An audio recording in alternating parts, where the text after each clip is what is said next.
যে কোনো চিকিৎসার ক্ষেত্রে ফলাফলটা যদি সাফল্য আমরা পেতে চাই তাহলে সেক্ষেত্রে ডাক্তারের সাথে সাথে কিন্তু রোগীরও একটা ভূমিকা আছে। আমাদের দেশে এই পার্সপেক্টিভটা অনেকটাই অবহেলিত। যখন আমরা একজন ডাক্তারের কাছে যাই বা একটা হসপিটালে যাই অথবা কোনো পরীক্ষা নিরীক্ষা করি, তখন দেখা যাচ্ছে যে প্রত্যেকটা ক্ষেত্রে ডাক্তারেরই সমস্ত অবদান, সমস্ত দায়িত্ব, সবকিছু এরকম একটা মেন্টালিটি আমাদের বেশিরভাগ রোগীর ক্ষেত্রে, কিছু কিছু ব্যতিক্রম আছে, চলে আসে।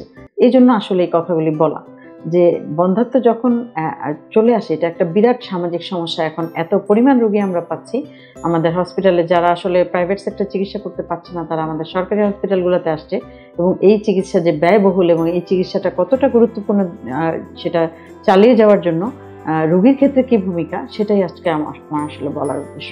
সেই উদ্দেশ্যটা কি, যে যখন আমার কাছে একটা কাপল আসে, আমি তাদেরকে প্রথমে, যখন একটা নিউ পেশেন্ট আসে, আমি তাদেরকে আমার ইন্ট্রোডাকশনটা শুরু করি, ভূমিকাটা দিই যে আপনাদেরকে এই চিকিৎসা অন্যান্য 8-10টা চিকিৎসা, যে আমার ঠান্ডা লেগেছে, নিউমোনিয়া হয়েছে, ইউরিন ইনফেকশন হয়েছে, এরকম ধরনের কিন্তু নয়। এই চিকিৎসাটা একটু অন্য ধরনের। এই চিকিৎসাটা দীর্ঘমেয়াদী, এবং এই দীর্ঘমেয়াদী চিকিৎসার জন্য পরীক্ষা নিরীক্ষা করে একটা বেসলাইনে এসে চিকিৎসা শুরু করার জন্য আমাদেরকে দেখা যায় যে অনেক সময় 2-3 মাস সময় লেগে যায়।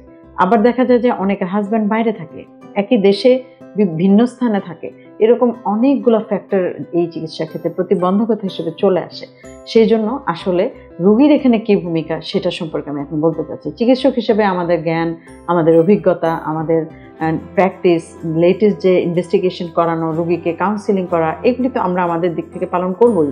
সেটা আমাদেরকে অনেক বেশি দক্ষ আমরা হওয়ার চেষ্টা করছি, আছি, এবং ভবিষ্যতে ইনশাল্লাহ চেষ্টা চালিয়ে যাব। কিন্তু রোগীদের ক্ষেত্রে আমি 3টা জিনিসের দিকে আলোকপাত করব। প্রথমত, বন্ধ্যাত্ব চিকিৎসার জন্য প্রথমত তাদেরকে বুঝতে হবে এটা একটা দীর্ঘমেয়াদী চিকিৎসা। কারো 3 মাসেও ফলাফল আসতে পারে, কারো 2 বছরও লাগতে পারে। এই জিনিসটা মাথায় মাইন্ড সেট আপ নিয়ে চিকিৎসা শুরু করতে হবে।